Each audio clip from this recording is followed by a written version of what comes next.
Good morning, everybody, from sunny and warm London, Ontario. We're excited today to have probably close to almost 50 people joining us from across the province. And when I say across the province, I do mean across the province. We've seen people register from Wawa right on down to Chatham, Ontario. So hello to everybody, and I hope you're also having a wonderful day so far. It's interesting to note that this is truly a province-wide topic, and it's exciting that we're going to be able to have a province-wide discussion today as well. So my name is Anne-Marie Curtin, and I work at Literacy Link South Central. Joining me this morning will be Tamara Cottery and Summer Burton, also from Literacy Link South Central. The three Northern Learning Networks, Literacy Northwest, Literacy Northeast, and the Mid-North Network, have asked us to present this webinar on their behalf, and we'd like to thank them for this opportunity. We'd also like to thank the Government of Ontario for providing the funding for this initiative. So I'm not sure how familiar you are with the GoToWebinar platform, the one that we're using today. So I'm going to take a few minutes just to review some of the housekeeping items with you. First of all, today's webinar is being recorded, and that way you can access it later if there's parts that you want to review again, or if you want to reshare it with other people or pass it on to somebody. The recorded version will be posted on the northernliteracy.ca website that you see posted there. And also a PDF version of the slides are posted for you now, and you can download them for later use. You'll see them on the right-hand side of your screen there, and by downloading them, you'll be able to access the links of the resources that we're going to be talking about later.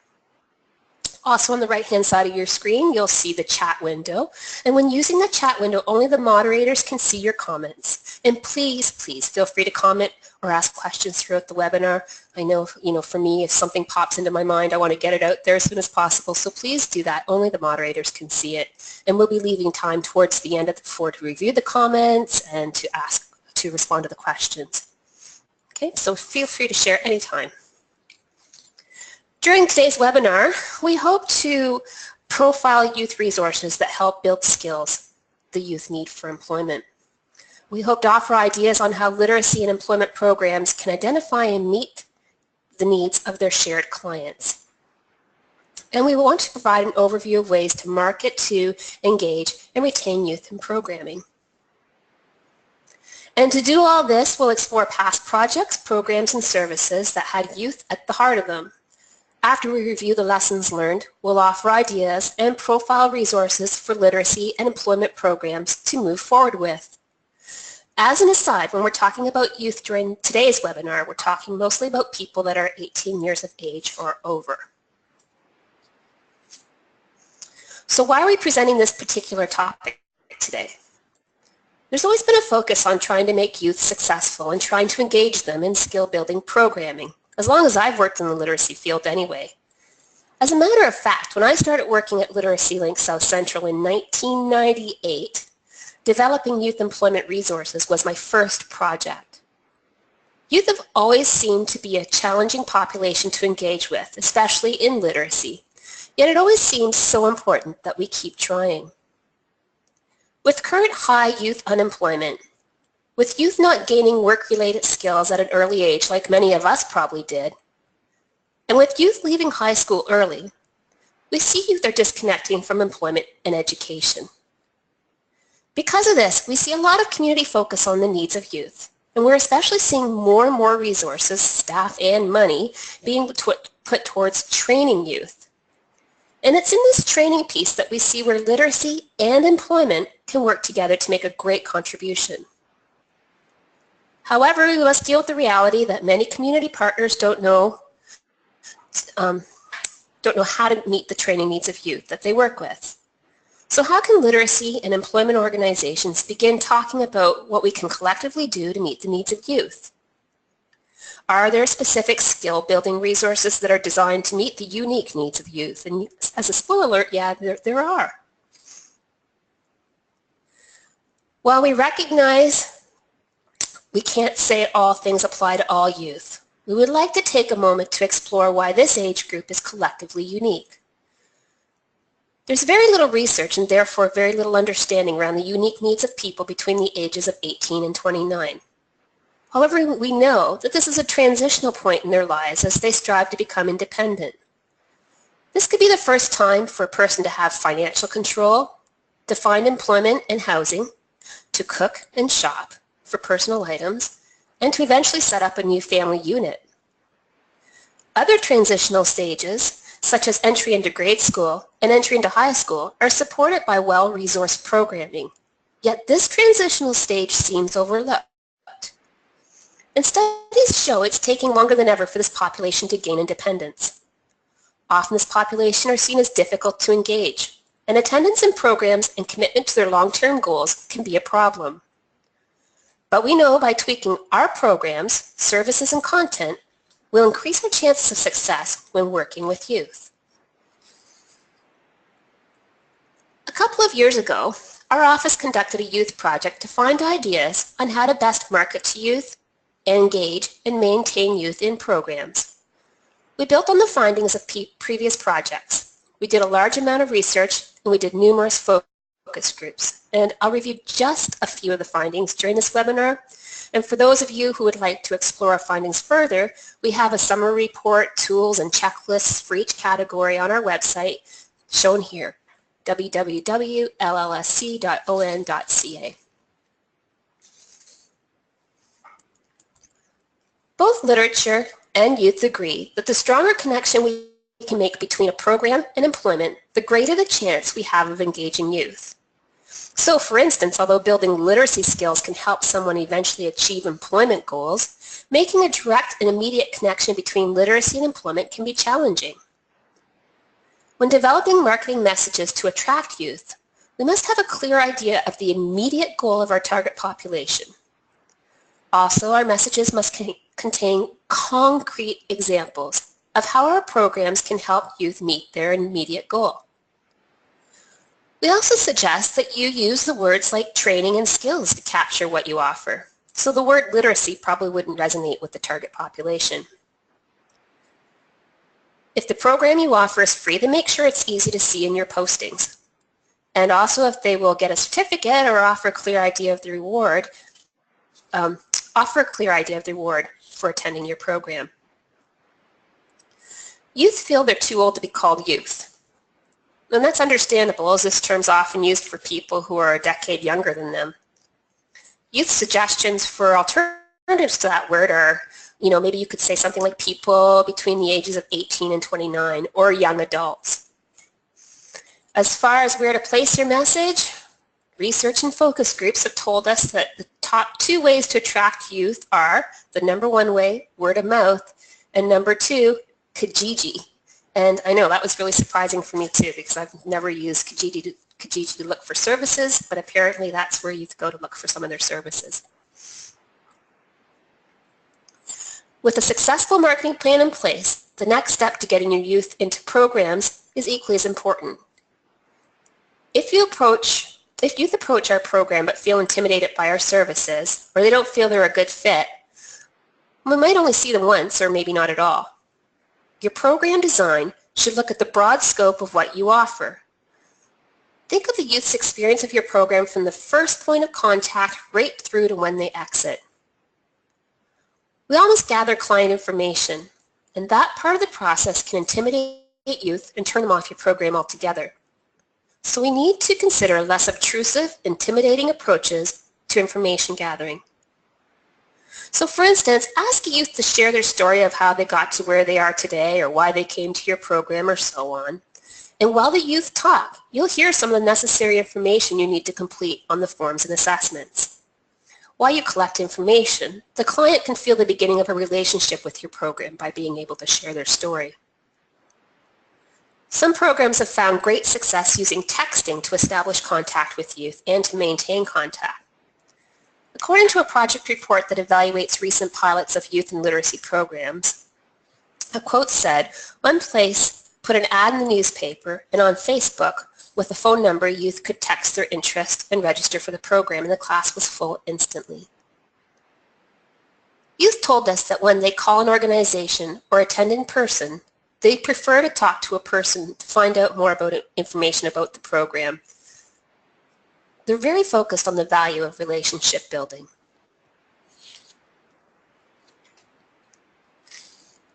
As far as the actual program, We heard that each step of the way, the program must remain tied to their goals. Building in opportunities for reminders of this throughout the program further helps to keep youth engaged. Other tips are to include opportunities for self-assessment and reflection. Food and snacks are often helpful, and I think we all know this if we've worked with youth before, and they help to create a relaxed setting. And try to include varied approaches, some hands-on activities, online, small group interactions in the program design.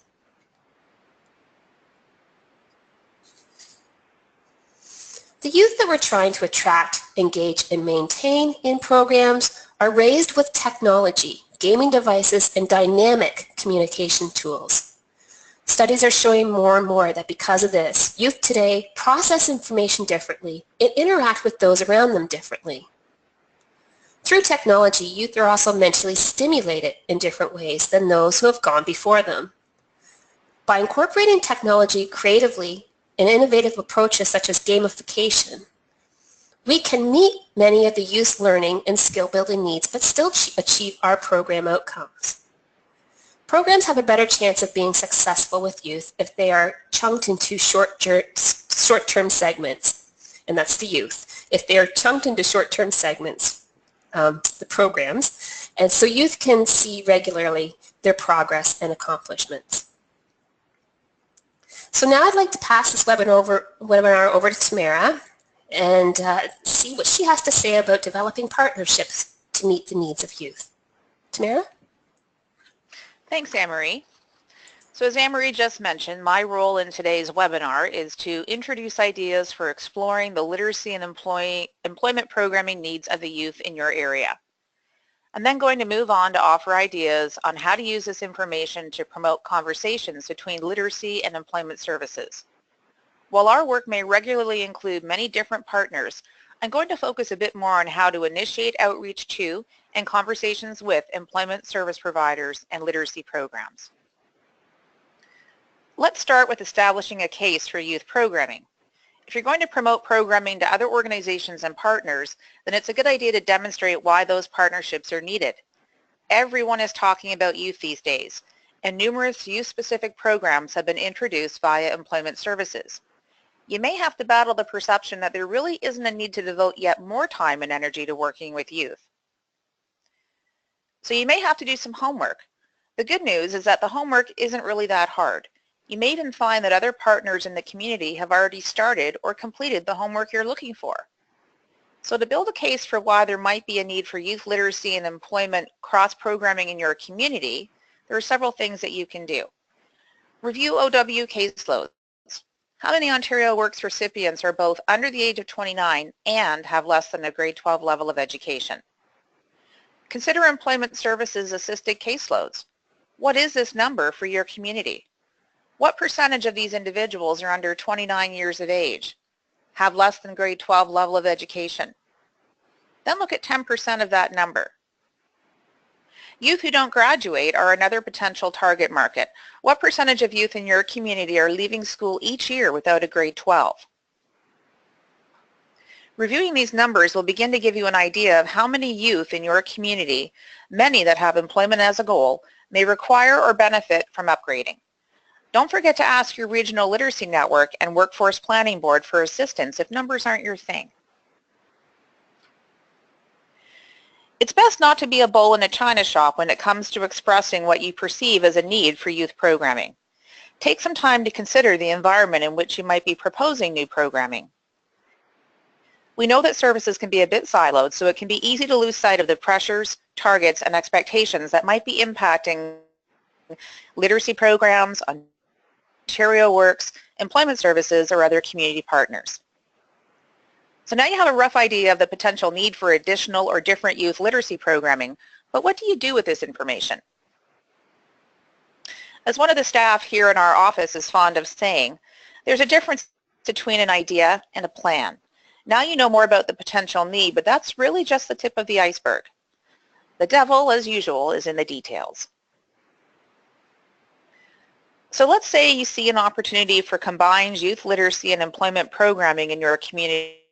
Do you forge ahead and offer it on your own, or do you look for a partner? There are pros and cons to both approaches.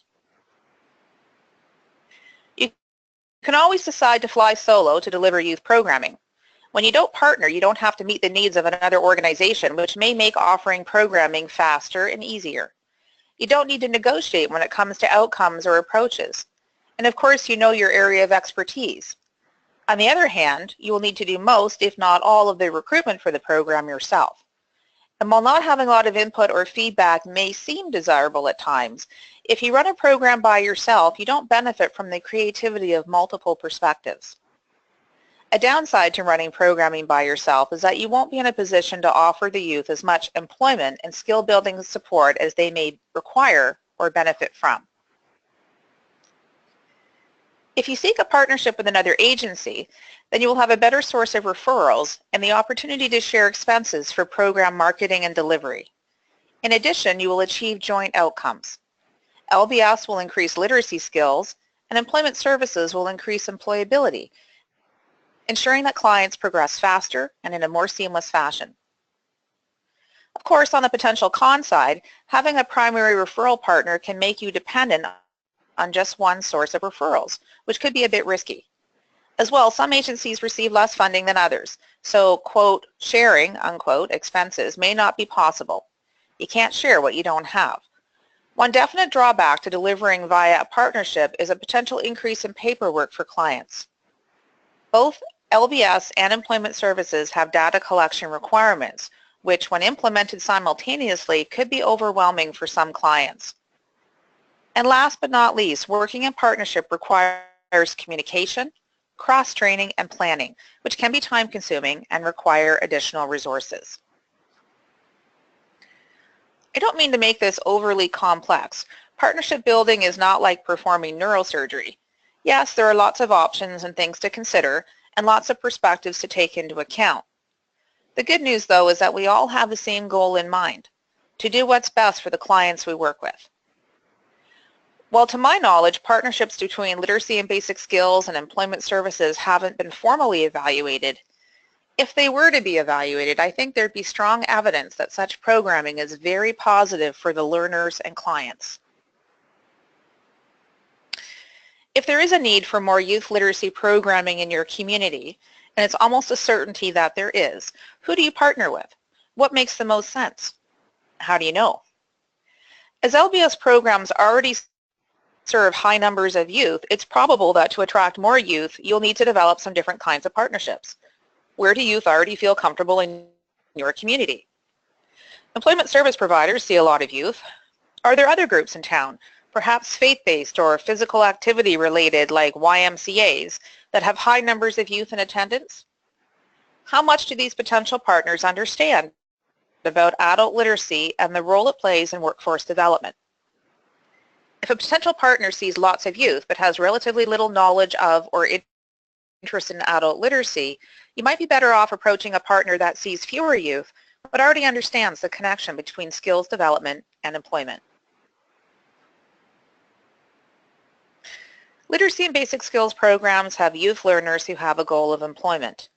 Employment programs have youth clients who need to improve their literacy and numeracy skills. Ontario Works offices have many clients who would benefit from both literacy and from employment readiness and employment supports. We need to strive for a common language where we are all clear on what's being offered. Think of the word literacy. If you don't eat, sleep, and breathe adult literacy, it may be difficult to conjure up a picture of just what literacy and numeracy skills development looks like. Is it doing spelling tests and math worksheets? Not anymore. Adult literacy programs have changed substantially over the past 10 to 15 years, sharpening their emphasis on employment and other next steps for adult learners. Here at Literacy Link South Central, some years ago, we put together a chart to show that while we may speak different languages and talk about our work differently, literacy and basic skills and employment services often have similar goals. It's how we approach them that differs. Here's an excerpt from that chart. An employment services provider might refer, especially perhaps when talking about youth, to personal management skills for and at work.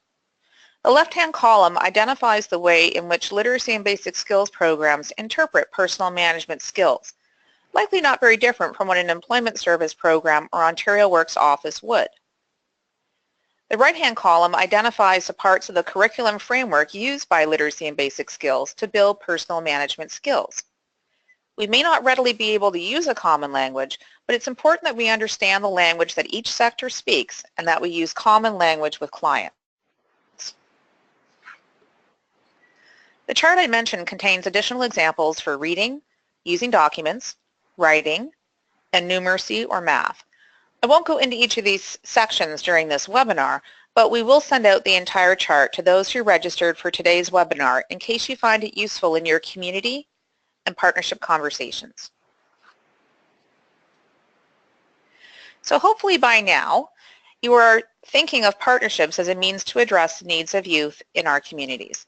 We also hope you have a better idea of how to have conversations about the value of partnerships. Now, let's take some time to explore what those partnerships could look like. As I mentioned earlier, the location of programming is key. Asking clients to jump on a bus or two, or take a very long walk to attend programming is a sure way to ensure you have an empty program. Location is key. In many communities, literacy and basic skills programs and employment services are beginning to co-locate, and not just in situations where both literacy and basic skills and employment service programming is offered by the same organization. Being physically co-located with your partner opens up all sorts of doors for developing programs to address both literacy and employment needs. In other areas, Ontario Works offices are beginning to offer hoteling services. I'm not sure how many of today's attendees have heard of hoteling. It's when an agency such as Ontario Works has office space or maybe even classroom space on site that other community agencies can use to create more of a one-stop environment for Ontario Works clients.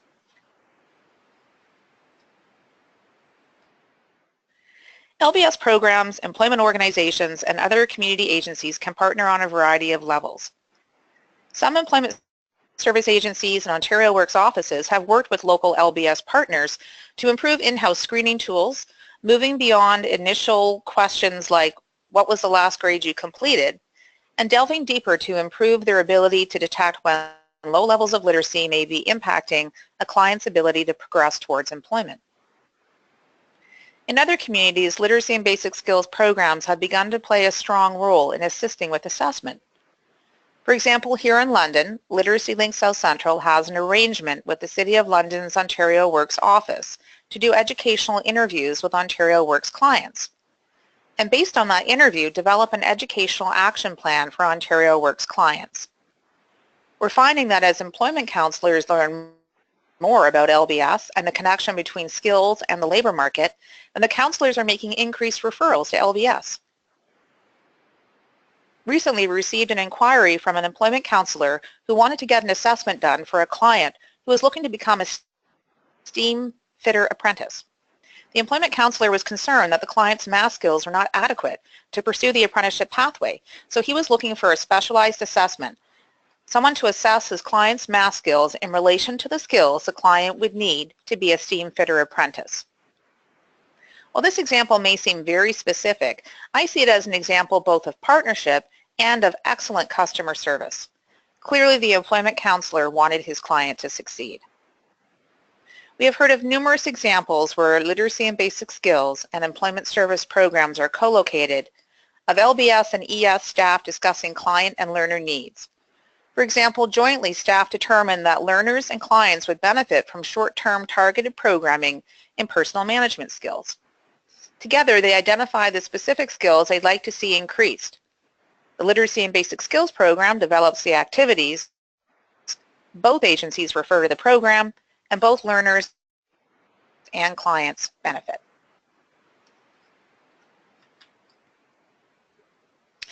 When it comes to programming, context is king. What is the end goal of the programming you want to offer? Is the goal of the program to re-engage youth in a different manner than perhaps they've been exposed to in the past? For example, with a focus on technology, to show them that they can, in fact, be successful at learning and getting a job? Is the goal to offer structure to youth? Getting youth to attend programming on a regular basis can translate into an employability skill, showing up at a job on time. Is the purpose of the program to encourage youth in self-reflection, to think about who they are and what they want, To build their sense of self and self-esteem in preparation for moving on to employment or further education? Or is it about general skills development, as it may be for youth who have very low levels of literacy, numeracy, problem solving, or communication skills? Or is the program designed to build skills in a particular area, the short-term targeted programming we discussed in the last slide? These are just examples of the types of programming that have already been developed.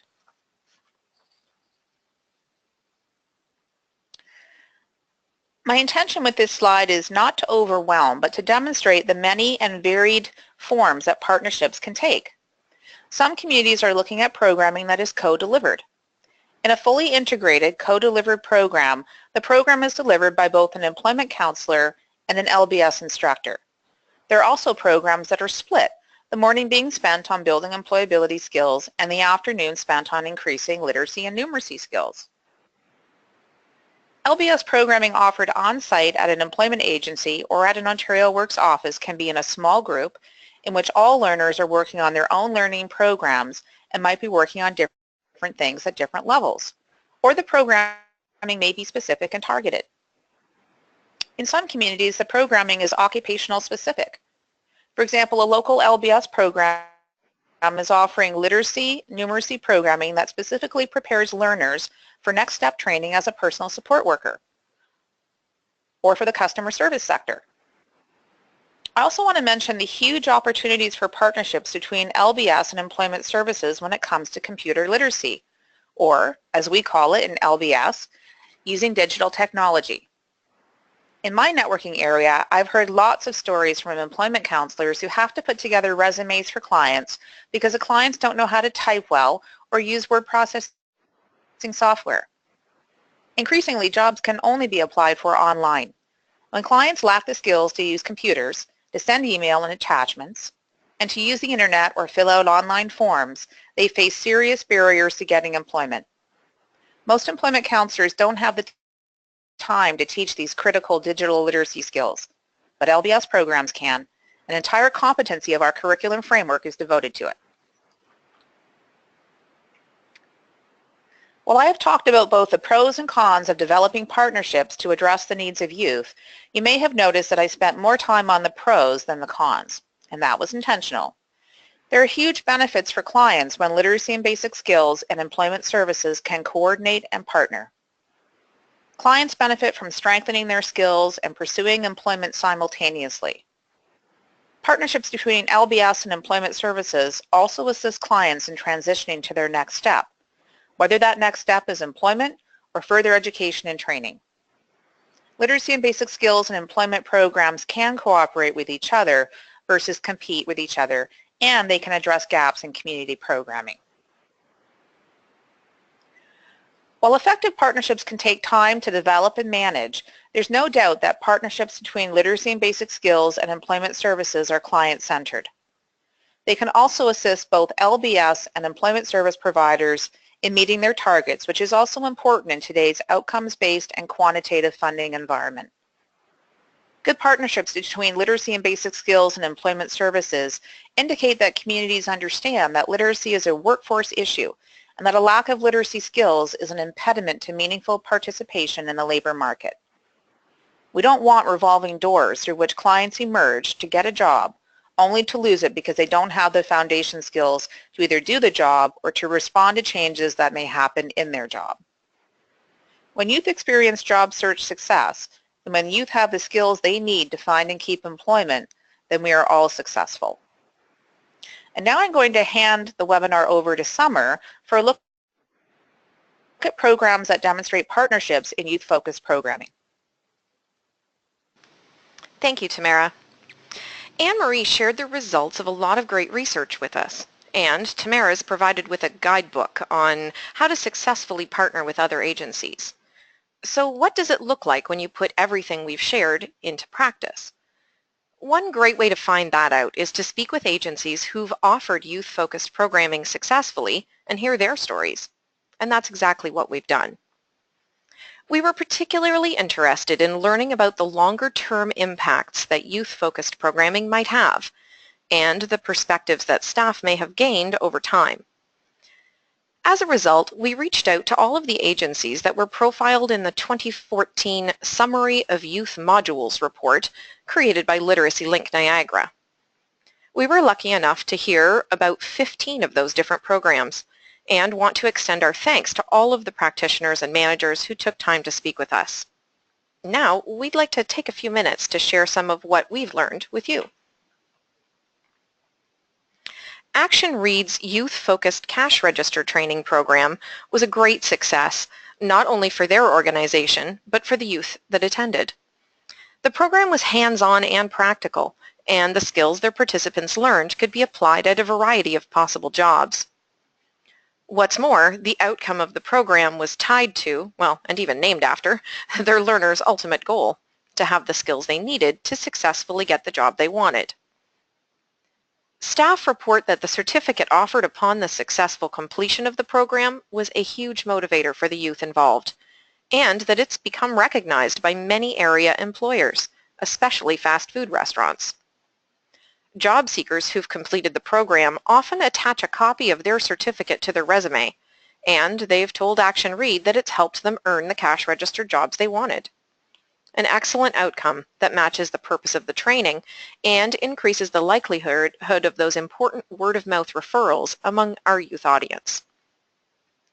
Over the course of running the program, which is still offered today to both youth and non-youth audiences, Action Read has made some changes based on comments from their learners, cutting back on in-class role-playing, for example. Their learners feel more comfortable and less self-conscious as a result, which helps them more fully engage in the program.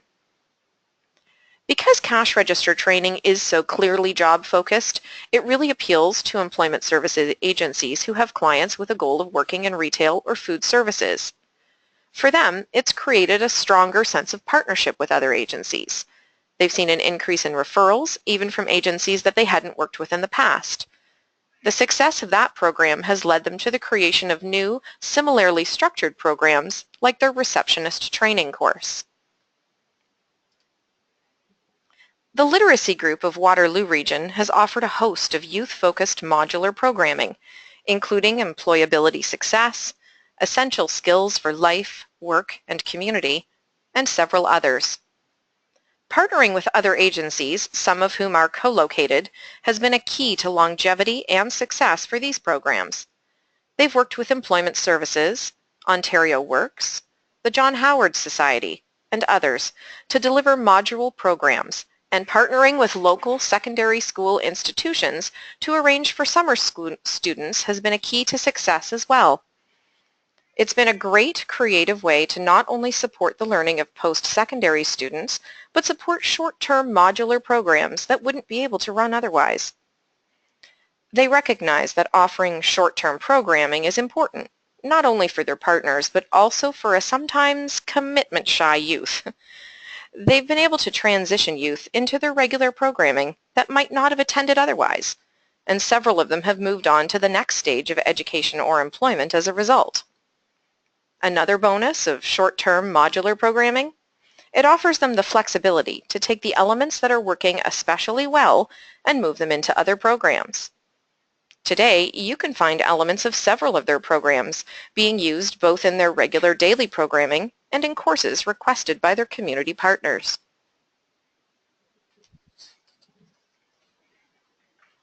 Gateway to Learning offered their youth audience a cutting-edge opportunity to learn traditional literacy concepts in a non-traditional way through their Arducopter course. In it, participants built a remote-controlled quadcopter from scratch and sent it on actual test flights. Solid long-term referral relationships with Ontario Works, Employment Services, and within their own school board, because Gateway to Learning is part of the Thames Valley District School Board, helped drive potential learners into the program.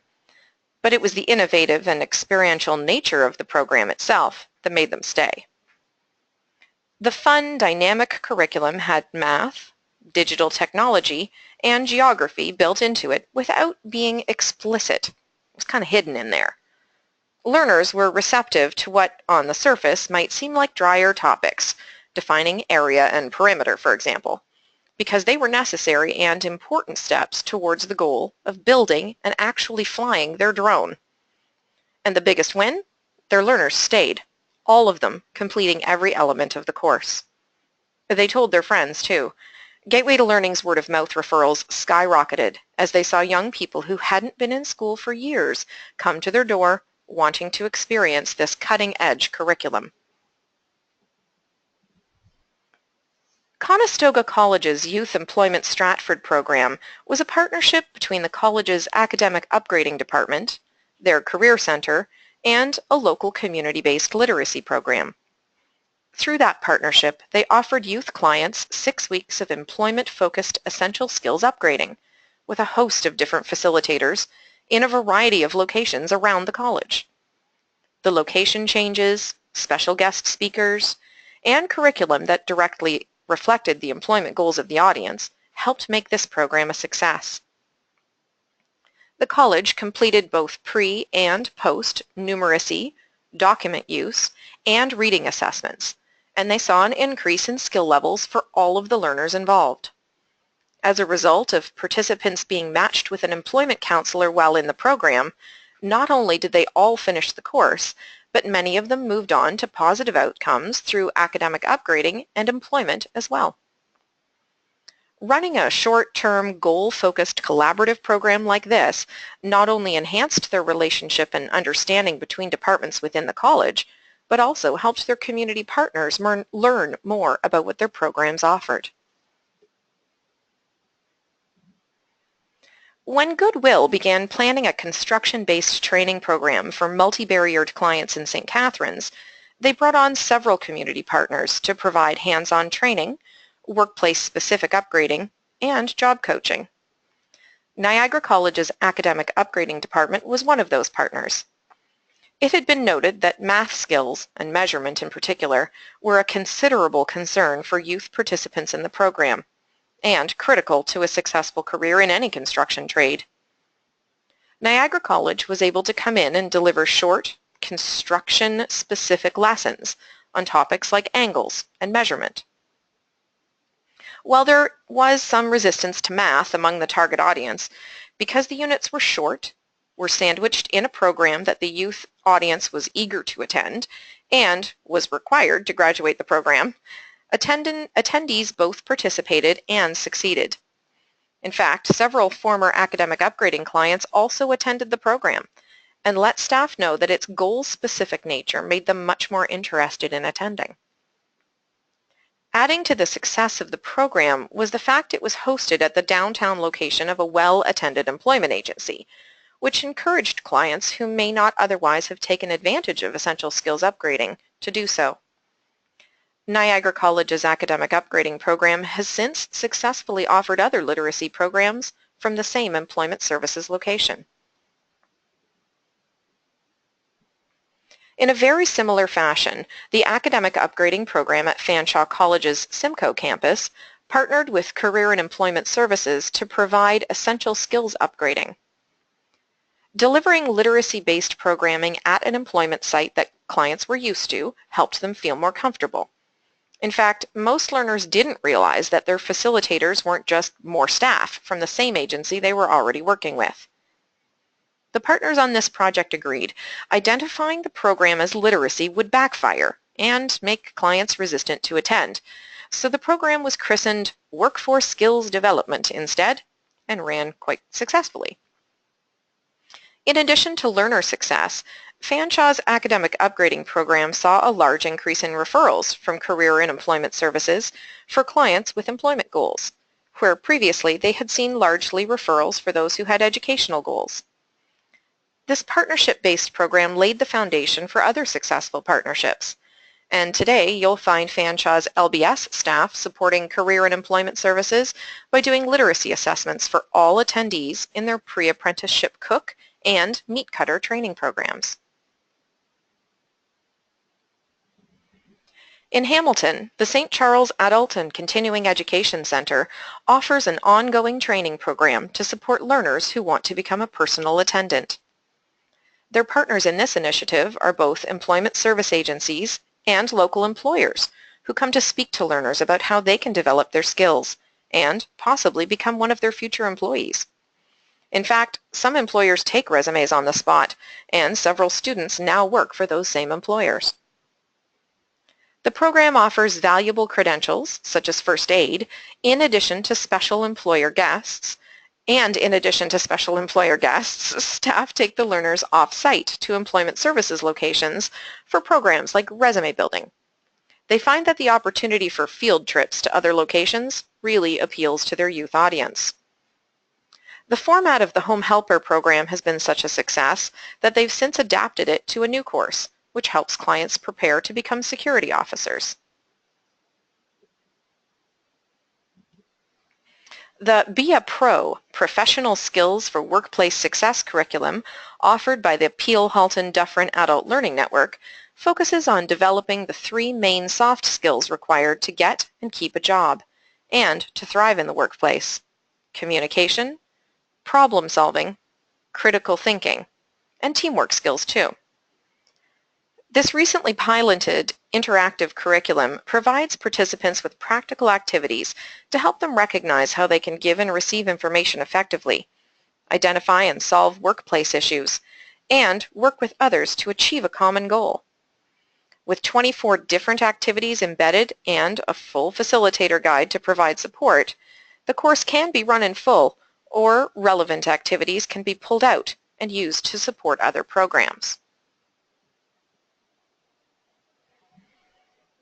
Developed by the Simcoe-Muskoka Workforce Development Board, Soft Skills Solutions is a 25 to 30-hour employability and soft skills training course developed as the result of an employability skills training research project they conducted in 2013 and 2014. With input from employers, the course is designed to help both youth and adult clients develop the skills they need to not only get and keep a job, but to become highly valued employees as well. The course has been warmly received, and while facilitators are trained and certified to run the program by the Simcoe-Muskoka Workforce Development Board, it's actually offered at both employment services and literacy programs. Over 30 ES and LBS agencies in the Simcoe-Muskoka area alone, and almost 100 programs throughout Ontario to be exact. The ability to access the course free of charge at a host of different agencies gives clients a real choice, and those who've taken the Soft Skills Solutions course have said that it helps them learn how to get along with coworkers, reminds them of some of the skills they may have forgotten, and teaches them the skills needed to be successful in the modern workplace. You've probably already noticed some significant trends in what we've heard from the agencies who've successfully run youth-focused programming in the past.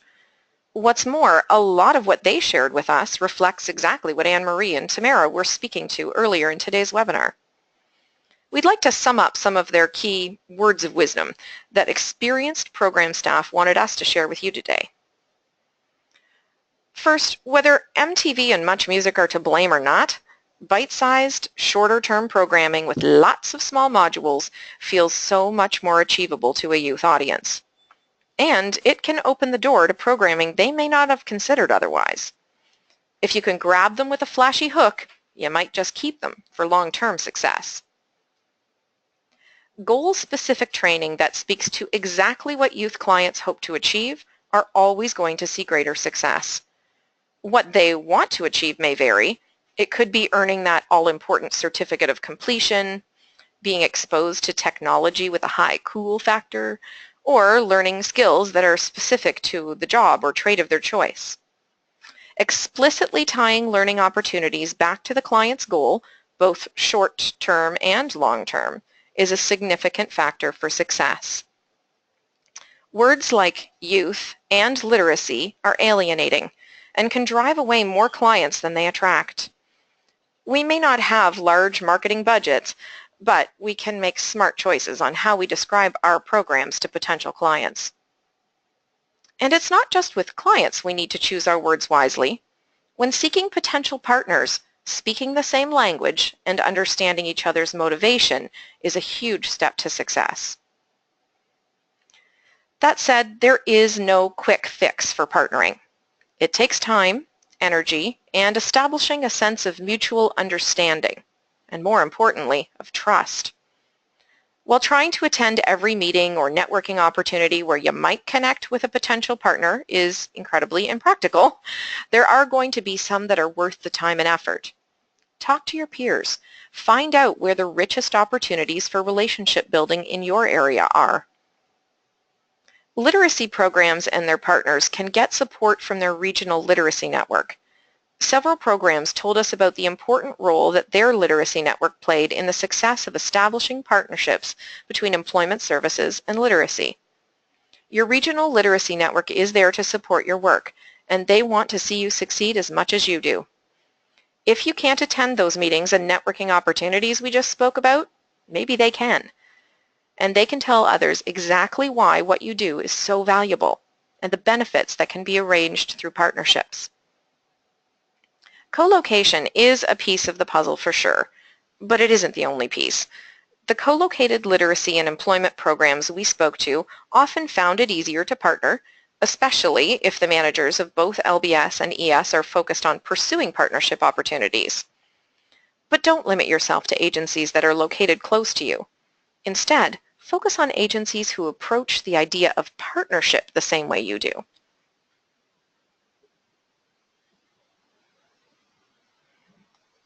Many of the programs that we spoke with have not only their advice to share, but some of their curriculum as well. We've produced a resource guide that summarizes the programs shared in today's webinar, which you can download directly from the Handouts section of the GoToWebinar toolbar on the right-hand side of your screen.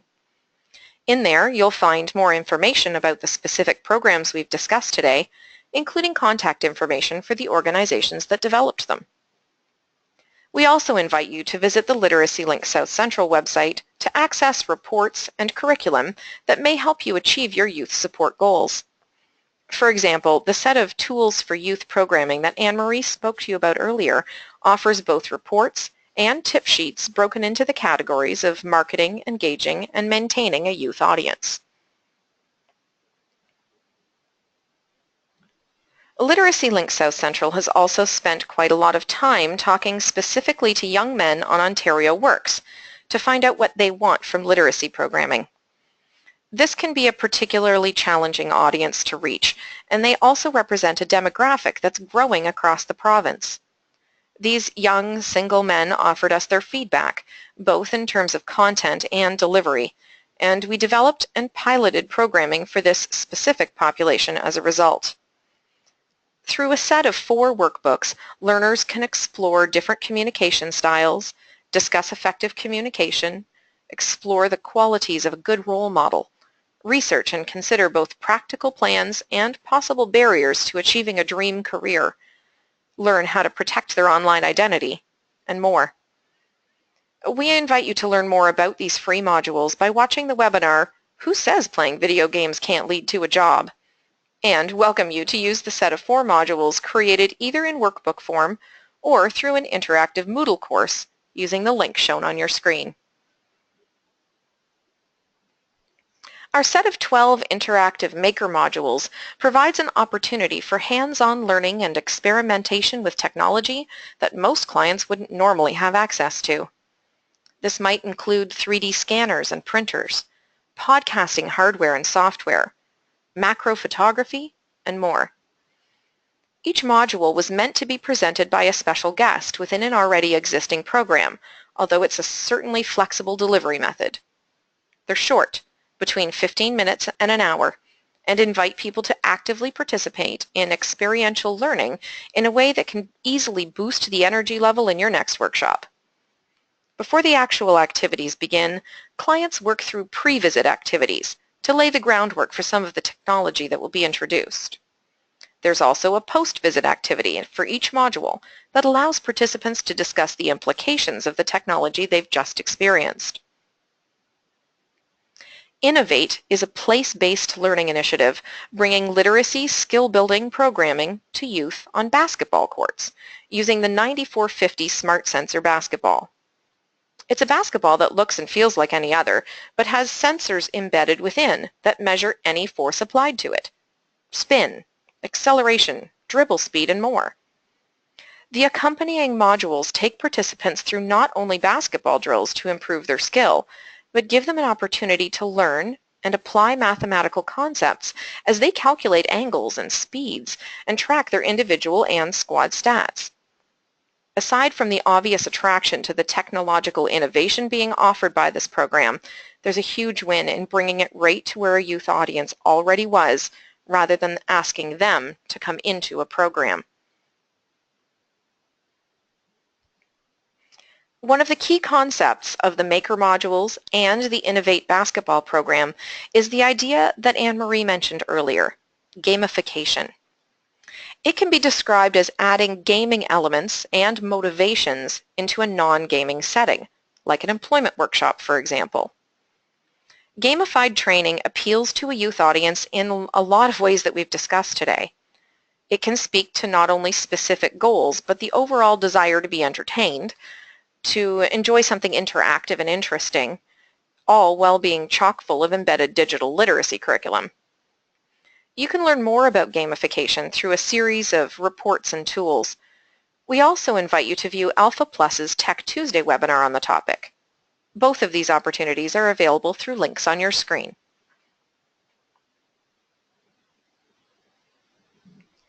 So as we've been presenting, I've been keeping my eye on the chat, and there are a couple of questions that have popped up.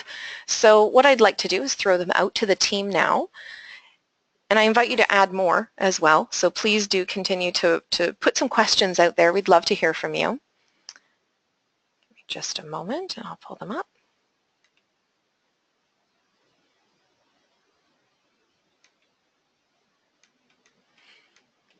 Okay, so I have one that says, I've heard that clients can't have files open with multiple Employment Ontario agencies at the same time. Can you comment on that? Anne-Marie, do you want to grab that one?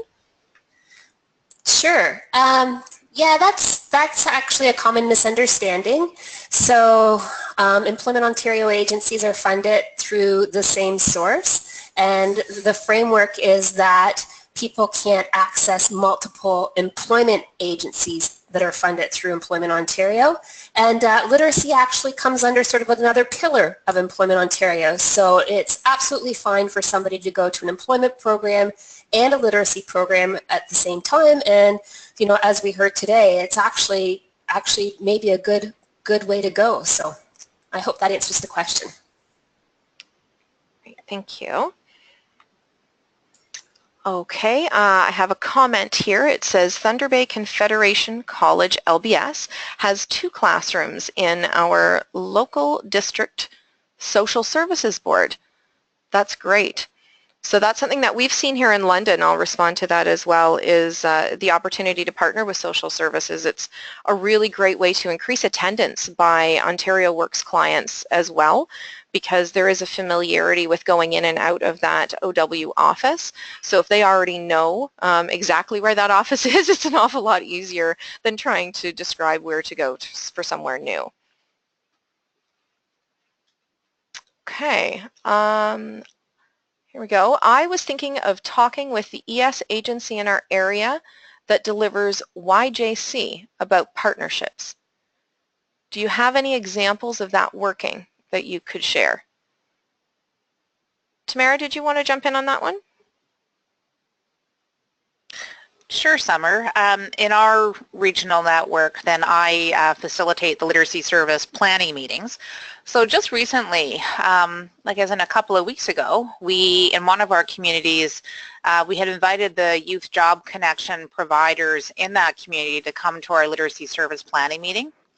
And it started off with just a general sharing of, you know, what's happening on YJC and, you know, who are the clients, etc.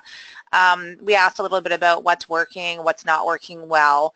And out of that conversation came a number of suggestions for, well, first of all, it was recognized that they were already doing the cash register training. I think that was referred to earlier in this webinar. Somebody from that area had attended the last session where we talked about this, followed up with Project Read, got the curriculum, and they're offering it, and the YJC providers said how much their youth are enjoying that. But we also talked about soft skills. We talked about the personal communication skills and how some of the YJC participants, they had not been successful in their work placement aspect because they were lacking some of those skills.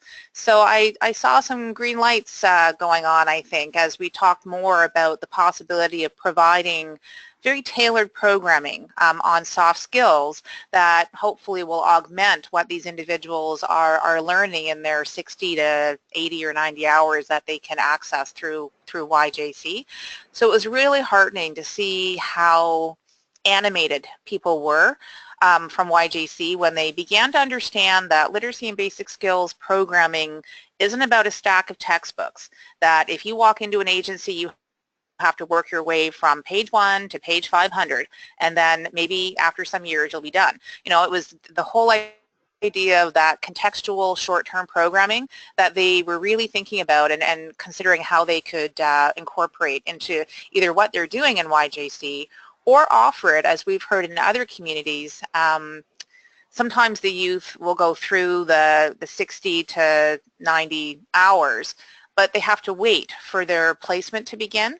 And some of the YJC providers have said they're concerned that the YJC participants are going to lose that momentum that they have for coming regularly, showing up on time. So the LBS providers are actually providing programming to span the interim between when the YJC programming ended and the work placement will begin. So I think there are tons of opportunities, and in fact I wouldn't be surprised if some of the individuals who are listening today have either started developing their own partnerships with YJC or are considering doing so. So I'd love to hear from some of the people who are on today's webinar what possibilities they see. But I hope I answered your question. Thanks, Tamara. We actually have another almost exact same question, so I'm hoping that, Amber, your question was answered as well, which was, have these various modules or resources been implemented with YJC? I think there's a really great opportunity for further partnership there. So again, I'm watching our question box. If you have any examples of ways that you've already partnered with YJC programs, I'm sure that everyone would love to hear that as well. We'll give a couple of minutes for more questions to come in now. Summer, if I could just add, I believe that there is some training. It's probably provincial. It's going to be happening in our neck of the woods on March 7th and March 8th. I believe that the ministry is bringing in Sarah Delicate to provide the 2 days worth of training. But now could be a really good time to go and talk to your YJC partners for several reasons. You know, hopefully folks who are listening to today's webinar are aware of the Auditor General's report that was released fairly recently. I think it was beginning of December. But in it, there were 18 recommendations that were made for Employment Ontario. Now, they all happen to relate to employment services and apprenticeship, not directly to literacy and basic skills. But if you review those 18 recommendations, you'll see ways in which literacy and basic skills could and should have been identified as a potential remedy, right? So one of the things that they were, the Auditor General's report noted was a lack of connection to the labor market. A lot of the employment service clients were, you know, going through employment services, but perhaps not getting jobs in the area which they had been training for, and maybe not in jobs for which there was an identified need. So I really think, again, this comes back to the contextual programming that LBS can offer. And I'm not suggesting that it's always easy. Like if you had a group of people who came out and said, oh, we want to be plumbers, well, do you have some curriculum that's handy that you can just use? Maybe, maybe not, right? But there's a ton of programming that's been developed. We've identified some during this webinar, but also if you go to the Learning Networks of Ontario website, I know that the Adult Basic Education Association of Hamilton has done a great job over the last couple of years of pulling together a list of targeted short-term programming. So there'd be even more information there because not all of the short-term targeted programming is aimed or developed, aimed at or developed for youth. But yeah, I just wanted to make that point that, you know, now might be a good time if you feel that you've tried to make some overtures in the past that maybe haven't been received the way that you would have liked, there could be a little bit more motivation now to be having these conversations at the community level. Sorry, I was on a bit of a rant there. Thanks, Tamara. I have got a question that popped up through chat as well. It's more of a comment and a question. I'm interested in this concept of gamification. If you make a program all about a game, will people really take it seriously? So that's a great question. If you don't mind, guys, I'm going to kind of talk about that for a minute. Gamification, I think, is often misunderstood as turning learning into a game. It's not necessarily what it is, although on the surface, and I think when people often delve into doing gamified activities, that's sort of your starting point, is let's turn it into something that looks like a board game or a computer game. It's really a lot more about understanding the motivation and drive behind what makes people commit so heavily to playing games. So, you know, when I think about the basketball curriculum we talked about earlier, I think there's a great example sort of in there. These are folks, the people that attended the program are folks that are not committed to school, they're not committed to working, they're not really showing up anywhere officially, but every single weekday they are on a basketball court and they are very dedicated to showing up, and they keep a regular schedule and they try the same thing over and over and over again until they get it right. There's a real level of dedication to the game. That's what you want to see if you can cash in on. So understanding sort of what it is that motivates people to try and fail and learn from failing without feeling as though you've been defeated is really a lot of what's at the center of gamification. So we have a lot of resources about gamification certainly on Literacy Link South Central's website, and again, through some of the webinars that we've been involved in. There's some fabulous information to help you get a little bit deeper than just let's turn it into a game. One of the things you might want to take a look at as well was a resource that was mentioned earlier. It's a typing activity that has been gamified. So it might be interesting to take a look and sort of see how, while there are gaming elements, it's not actually turning the entire lesson into a game. I hope that helped. Summer, if I could just mention here as well, probably in the next couple of weeks, Contact North has been working on a research report on gamification and literacy and basic skills, and that report looks at different levels of gamifying. So how do you apply gamification without the use of technology? Again, going back to what Summer was saying about, it's really more about what motivates people and the sense of reward that they feel and how you incorporate that into your programming.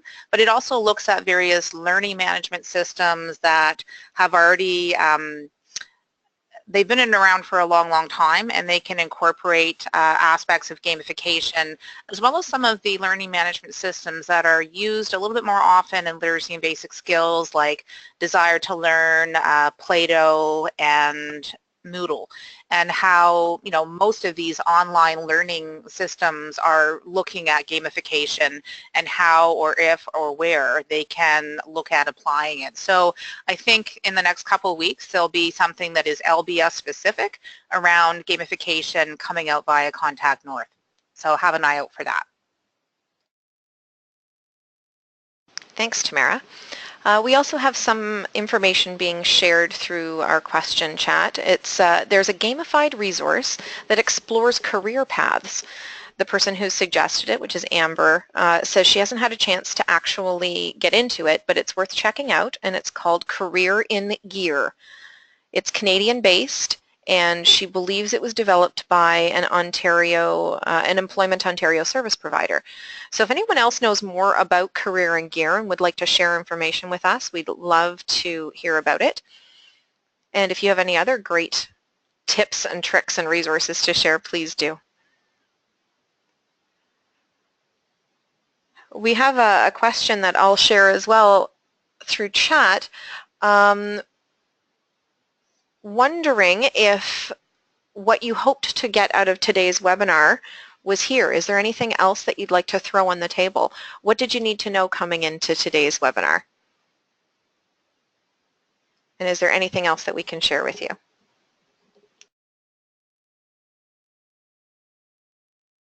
And perhaps, Summer, not to confuse the issue, but as a facilitator, I'm wondering, I don't know if there are any employment services or Ontario Works office staff on the webinar today, but we tend to look at, partnership development through our literacy binoculars. So if we happen to have any other participants today who are from an employment service agency or Ontario Works who would be willing to share some of their thoughts around what makes a partnership effective, I would love to hear that. I think it'd be a great opportunity.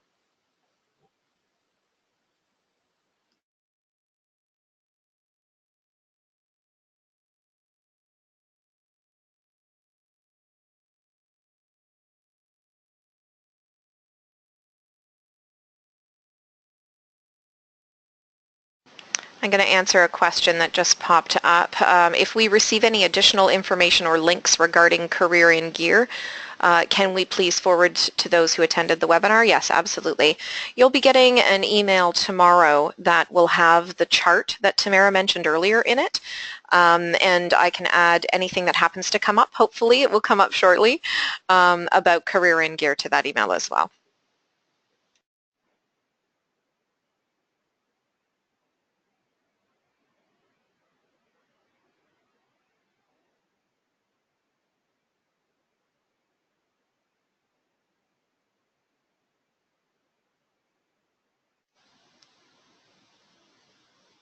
So I'm not seeing any additional questions come up. I will keep my eye on it, but otherwise I will ask both Tamara and Anne-Marie, is there anything else that you would like to say before we draw this particular portion of our webinar to a close?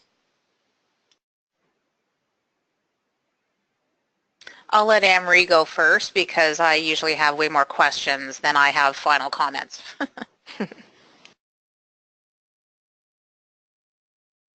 I don't really have any other questions. I'm also curious about why people attended today. I think that people would be surprised to find that there's commonality in the issue of not only working with youth, but also partnering to work with youth.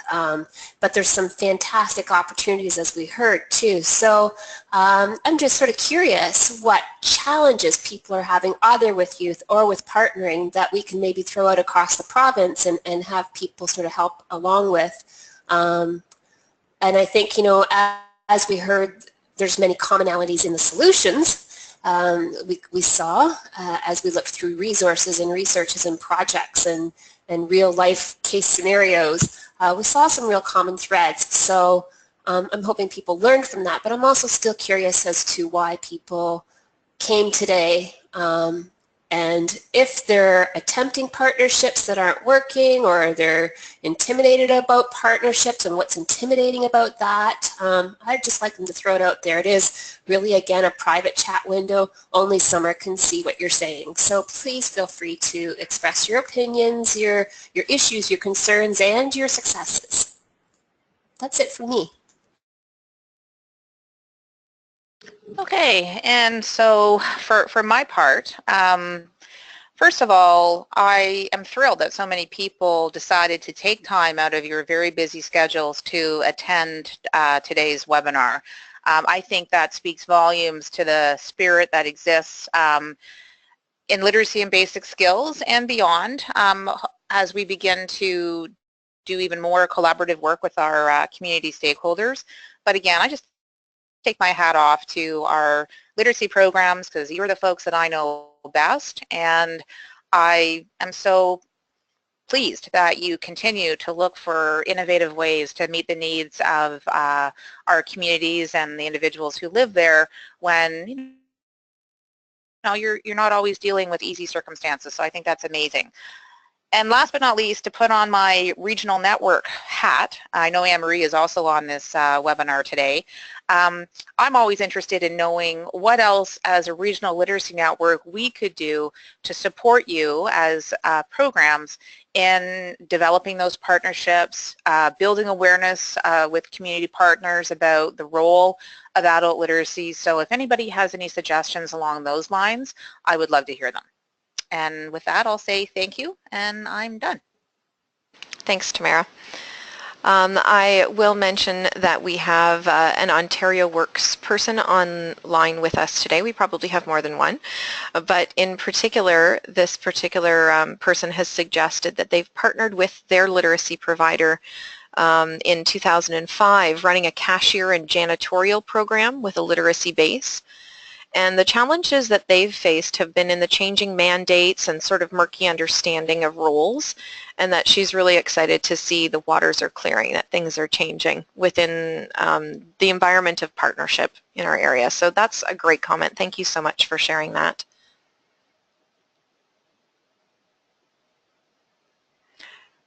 We also have a comment from someone who works in an employment center saying that as they gain new staff within their center, they're seeing a renewed interest in partnerships. So new possibilities opening as new staff come on board. And that's a really interesting comment as well. So thank you so much for sharing. Well, this has been a great dialogue, everyone. I know that I'm going to be keeping the chat window open, and we'll capture anything else that you would like to share with us, because we certainly want to hear what you have to say. And as a reminder, to echo something that Tamara mentioned, your regional literacy network is definitely here to support you and your efforts to create strong partnerships. So do reach out and speak to your regional literacy network, because they do want to help. I am going to pass the floor back to Anne-Marie to wrap us up, but as I said, I'll keep my eye on chat. Thanks so much, everyone.